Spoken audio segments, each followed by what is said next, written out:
विचार चंद्रों में आपने विचार का किस रीति से उपयोग है इसका उत्तर देते हुए कहा कि जन्म मरण जीव का होता है, आत्मा का कभी नहीं। कृपया इसका अर्थ और दोनों में क्या भेद है थोड़ा और समझाइए। विचार चंद्रोदय की शुरुआत में ही ये प्रश्न आता है जिसमें सबसे पहले यही सवाल किया गया कि विचार कहते किसको है। जब तक हम ज्ञान बोध नहीं प्राप्त करते, मतलब हमारी जो एकेडमिक स्टडीज होती हैं, तो geography, history, science, math, English, trigonometry, this that, वो सब चलता है।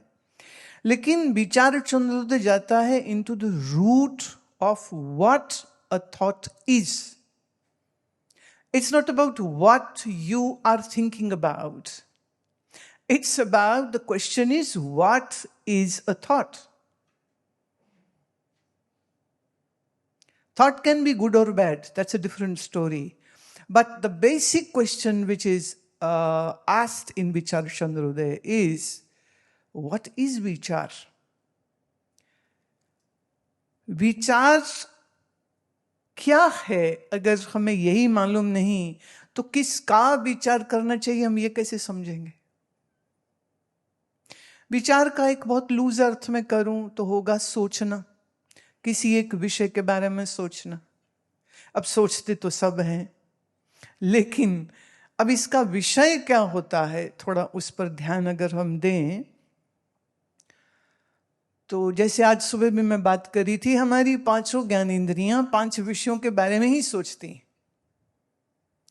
शब्द, स्पर्श, रूप, रस और गंध, 5 ही ऑब्जेक्ट हैं, 5 ही विषय हैं, और उनको एक्सपीरियंस करने के लिए हमारे पास 5 ही सेंसेस हैं, छठी नहीं है। तो नेत्र से रंग, कान से शब्द, नासिक से खुशबू बदबू, जीभ से रस, और स्किन से हम सॉफ्ट, हार्ड, कोल्ड, हॉट, ये फीलिंग्स जो हैं, ये सेंसेशंस जो हैं, हमारी सेंसेस के जरिए हमारे मन तक पहुंचती। और ये ही सेंसेस अलग अलग लेने का नाम interaction with the external world हो जाता है, राइट? अब ऑब्वियसली अगर ज्ञान नहीं है और जीवन में ज्ञानी गुरु नहीं है तो आपके विचार क्या रह जाएंगे? आज क्या खाएं, कहाँ देखने जाएं, कहाँ से परफ्यूम खरीदें, कौन सी अच्छी ड्रेस या शूज या एसेसरीज लें, या हम किसका कोई मतलब सिंगर का शो हम सुनने जाएं। 5 ही तो चीजें हैं ना। ये विचार जिसको करते हैं, इस विचार को जब हम करते हैं तो इसी को वेदांत कहते हैं। वेदों के अंतिम और सबसे श्रेष्ठ भाग को वेदांत बोलते हैं। It's highest knowledge possible on this earth. एक एक्सपोजर जब तक ना मिले ना, तब तक इस सब चीजों का कुछ पता नहीं चलता है। नॉर्मली मंदिर गुरुद्वारा गए, let's say, I'll break it down to a very different level. से आप किसी मंदिर गए तो जाके क्या करेंगे? आंखों से मंदिर की बिल्डिंग देखेंगे, अंदर जो मूर्ति है उसका दर्शन करेंगे, मूर्ति पर जो पोशाक चढ़ी है, जो श्रृंगार हुआ है, जो फूल चढ़े हैं, आपकी आंखें उसको देखेंगी। बहुत से भक्त होंगे तो कहीं जय श्री राम, कहीं राधे राधे, कहीं जय शंकर, कहाँ जय माता दी, ऐसे जय घोष चल रहे होंगे। तुम्हारे कानों को वो शब्द सुनेंगे। और अगर कोई आरती वहां हो रही है तो घंटा, घड़ियाल, नाद, ये सब भी शब्द हमको सुनने को मिलते हैं। आंख हो गया, कान हो गया, अब आया नासिका। अब वहां अंदर अगरबत्ती, कुछ धूप होगी तो बहुत प्यारी खुशबू लगती, बहुत अच्छी लगती।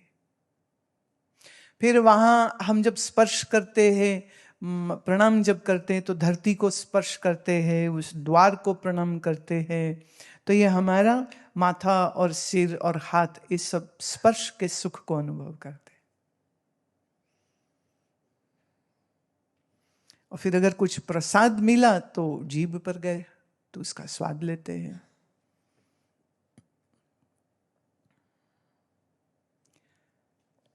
एक दृष्टि से देखा जाए तो इसमें पांचों ज्ञान इंद्रियों को उसके 5 विषय भोग मिल गए। लेट्स से आजकल लोगों की तीर्थ यात्रा भी एक वेकेशन की तरह होती। पहले जाते थे शिमला, मनाली, कुल्लू, यहां वहां, है ना। आजकल जाते केदारनाथ, बद्रीनाथ, गंगोत्री, यमुनोत्री। जैसी भीड़ यहां दिल्ली में मचाई होती है ना, पै पै हॉर्न बज रहे, अब वही पै पै वहां हो रही है। जस्ट इमेजिन, जो बंदा अपने मोहल्ले के शिवालय में कभी नहीं गया, वो कार में बैठ के 6 लोगों के साथ वहां गया, तो सच्ची में क्या शिवजी का दर्शन करने गया या घूमने गया? सच्ची बात तो यही है ना। अब हमारे पहाड़ इतने कीमती हैं, हमारे पहाड़ लाखों लोगों का ये जो बोझ है वो सहन नहीं कर सकते। वेस्ट मैनेजमेंट हमारे शहरों में नहीं है, तो सोचिए बद्री केदार में वेस्ट मैनेजमेंट होती होगी। प्लास्टिक के रैपर, जूस की बोतलें, टेट्रा पैक के डब्बे, यूज्ड किए हुए बच्चों के नैपकिन्स, गंदे नैपकिन्स, वो ढेरों ढेर। माने एक तो है पहाड़ और फिर है कचरे का ढेर जो वहां अब लगना शुरू हो चुका है। यही शिमला भी, मनाली भी, कुल्लू भी, जितनी घूमने की जगह यहां पर भी। देखो पहाड़ बहुत प्यारे हैं, पर पहाड़ों पर बहुत रिस्पेक्टफुली जाना चाहिए।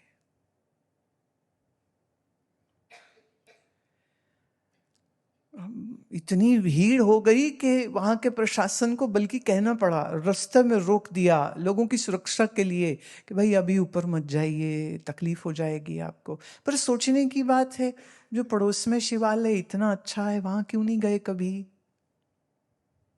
तो केदारनाथ की जब इच्छा हो ना तुम्हारे मन में, तो मैं आपके जरिए आपकी फैमिली मेंबर्स को भी ये मैसेज दे रही हूं मैं।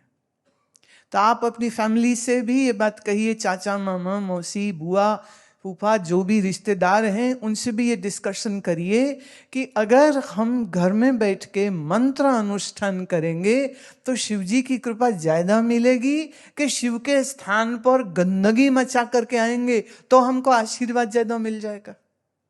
सोचने की बात है। हम लोगों को वेस्ट मैनेजमेंट भी तो करना नहीं आता है ना। जब मैं गाड़ी में चलती हूं तो एक बैग या एक डब्बा हम अपने वेस्ट के लिए उसमें हमेशा लगाते हैं। और कुछ भी खाया पिया, अब चक्कर है, आप जानते ही हो, हम कोई पैक्ड जूस नहीं पीते, हम कोई पैक्ड चिप्स नहीं खाते। मैंने सुबह ही बात करी ना, गंदा रिफाइंड ऑयल और उसमें बहुत सारा प्रिजर्वेटिव। भैया हमको तो कोई शौक नहीं कि हम शरीर अपना बीमार करें, तो मुझे चिप्स खाना होता है तो हम बना लेंगे या बनवा लेंगे। It's not difficult. And food making is an art, food making is a science, and food is like going to be very pleasurable if it is made correctly, and it should be health giver, not disease giver. बात से बात निकल रही है। छोटे छोटे babies को formula पानी में घोल के बोतल में डाल के पिलाते हैं। हमारे भारत में लंबे समय तक, हजारों सालों तक, नवजात शिशु को 4 साल 5 साल तक मां सिर्फ अपना दूध देती थी और कुछ नहीं देती थी। और जब उसके दूध के दांत टूट जाते और फिर नए दांत जब उसके अन्न खाने वाले आते, तो मैं फिर ककड़ी दे दी, खीरा दे दिया। वो उसके दांत निकल रहा हो ना तो कुछ चबाना चाहता है तो वो गाजर दे देती थी बच्चा। वो क्योंकि जो एंजाइम्स सब्जी को, व्हीट को हजम करने के लिए अभी उसके शरीर में रिलीज ही नहीं हो रहा है। और फार्मूलाज जितने हैं उसमें शुगर इतनी ज्यादा होती है। और वो first processed food which goes in the baby's mouth is being recommended by doctors, by people who are not aware of this. 3 साल 2.5 साल या 2 साल में आकर के माएँ बच्चों को वो थोड़ा सा सूप गाजर का से कुछ उबाला, मैश किया और मैश किया हुआ फिर उसको खिलाती थी। बट टेक्निकली स्पीकिंग, जब तक बच्चे के दांत दूध वाले निकल नहीं, मतलब जो पहले आते हैं वो निकल जाएं, और जब नए आते हैं, ये जो दांत है अब तैयार हो गई, नेचर कह रही है कि now we are ready to digest whatever you will eat. पर जिस बच्चे को इतना सारा शुगर जीवन के पहले ही 2-4 साल में दे दिया, तो अगर 25 साल या 20 साल की उम्र में उसको डायबिटीज हो गई, तो बच्चे का फिर अधिकार है कि वो पूछे अपने माँ और घर वालों से कि मुझे इतनी चीनी क्यों खिलाई थी आपने। माँओं को पता नहीं है, क्योंकि उनको कोई सिखा नहीं रहा है। गांव में जो पले हुए बच्चे होते हैं ना, वो शहर के पले बच्चों से ज्यादा तगड़े होते हैं। मालूम क्यों? वो गाय के थन से सीधी धारा मुंह में लेता है। कि तुमने लिया कभी किसी ने? सो बैड, सो अनलकी। और एक ही है, 2 3 वाह 4 हैं, हौली हौली सोच रहे हो। वो खुशनसीब लोग हैं जो गांव में पले, क्योंकि गांव में अभी भी जिंदगी है, अभी भी जिंदगी है। जब आप गाय के थन से सीधे धार जो मुंह में लेते हैं, इसका बड़ा लाभ होता है। और जो गाय नई नई माँ बनी होती है, उसका जो पहला 4-5 दिन का जो वो दूध आता है, it's like filled with cholesterol. जो एक स्त्री जब बच्चे को जन्म देती है, तो पहले 2 दिन जो उसका दूध उतरता है, वो कोलेस्ट्रॉल जो बच्चा पी लेता है, उसकी जिंदगी की फाउंडेशन पूरी हेल्थ की बन जाती है। आप अगर गांव में हैं और उसको पंजाब में बोली बोलते हैं और कई जगह नया दूध बोलते हैं।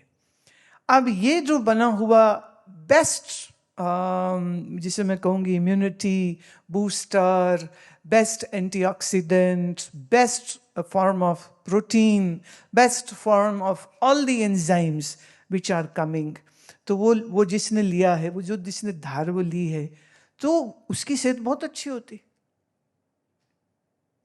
जिन्हें गाय बैल दोही है, ताकत लगती है।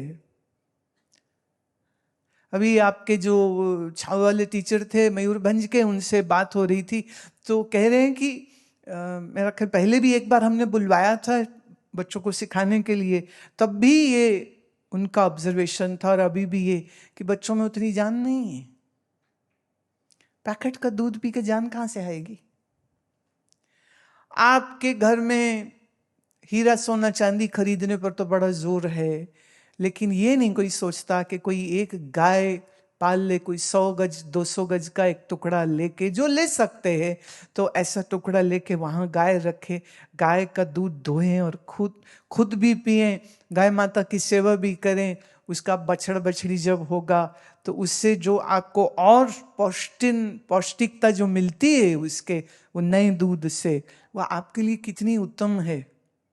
और सही बात बोलूं, दोस्त तो कभी लड़ पड़े, कभी कट्टी करके चले गए, तो ये आपके जो घर में पलती है ना, ये आपसे कभी कट्टी नहीं करती, आपसे हमेशा प्यार करती, और वो पहचानती हैं आपको। इसका प्रमाण छोटा सा लेना हो तो मैं भी कल योगासन से पहले आपको गौशाला ले चलेंगे, और आप देखना वो गाय मेरे साथ कैसे इंटरेक्ट करती, पहचानती हैं, बुलाती हैं, कई बार आपस में लड़ पड़ती कि पहले मैं। हम हंसते हैं, देख के इतनी खुशी होती है। कौन कहता है उनमें मन बुद्धि नहीं है?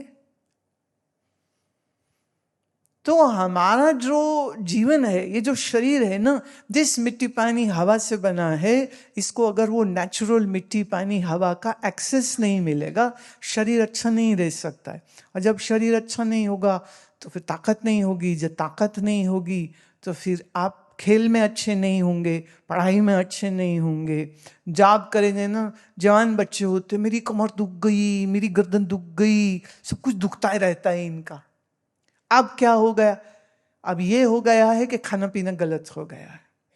और आप आए हैं, आपके माता पिता ने यहाँ भेजा है, तो मैं उम्मीद करती हूँ कि तुम ये सब चीजों को समझो और इस समझ को अप्लाई भी करो। मैं वापस अपने विषय पे आती हूं। जब हम बाहर गए तो पांचों इंद्रियों के 5 भोग ही तो मिले हमको। इसमें ईश्वर आराधना कहां हुई? प्रभु जी से बातचीत कहां हुई? यही तुम अपने घर में ईशान कोण की तरफ मुख करके, नॉर्थ या ईस्ट की तरफ मुख करके आप बैठ जाइए, रीढ़ की हड्डी सीधी करिए, और जो आपको सिखा रहे हैं वो श्वास की प्रक्रिया करने के बाद अगर आप मंत्र जप करते हैं तो सच जानिए शिव जी आपके लिए यहीं प्रकट हो जाएंगे। संभव है, बिल्कुल संभव है, करके देख लो। तो मन जब बहुत बिखरा हुआ होता है तब हमारे सामने क्या पड़ा वो भी तो नहीं दिखता। ऐसे ही जब मन बिखरा हुआ होता है तो हमको ये दिव्य अनुभूतियां नहीं होती हैं। तो विचार ये कहता है कि विचार ठीक करो, पर विचार वही करेगा ना जिसकी बुद्धि और मन भी अच्छा हो। अभी हम यहां भागेंगे, अभी हम यहां भागेंगे, अभी हम यहां जाएंगे, अभी हम यहां जाएंगे। याद रहे, चाहे वो संत कबीर साहब होए, चाहे वो गुरु नानक साहब होए, चाहे वो उपनिषद के ऋषि हुए, सब ने ये कहा तुम जो ढूंढ रहे हो वो तुम्हारे ही भीतर है। तो मन एकाग्र करो और मन को भीतर ले जाओ। तो विचार का विषय कहा क्या होना चाहिए? कहा ईश्वर, वेद, गुरु, संसार, सृष्टि क्या है, आत्मा क्या है, जीवात्मा क्या है। बोले ये तो विचार कर लो। लेकिन अभी तो विचार यही चलते रहते, कहाँ खाएंगे, कब खाएंगे, क्या क्या खाएंगे, क्या पहनेंगे, कब पहनेंगे। हाँ, एक आदमी की मृत्यु हो गई तो उनमें ईसाइयों में लाश चूंकि दफनाते हैं तो उसको लास्ट सूट जो पहनाना था वो शॉपिंग करने के लिए जो विधवा थी वो गई। तो शॉपकीपर होते, बड़े कमाल के बंदे होते हैं। तो उसने कहा कि मैम ये black suit is very nice but the dark grey is much better. She said give me both. Somebody said, but your husband is dead. Why are you buying 2 suits? Maybe he likes to change someday. मुर्दा suit बदलना चाहेगा क्या? और कहती क्या मालूम, उसका जी करे बदलने का। तो एक चेंज तो होना चाहिए ना। तो एक सूट पहना दिया, एक सूट लाश के ऊपर धर दिया, कॉफिन का ढक्कन बंद कर दिया। लोग तो ऐसे पागल हुए पड़े हैं शॉपिंग के लिए।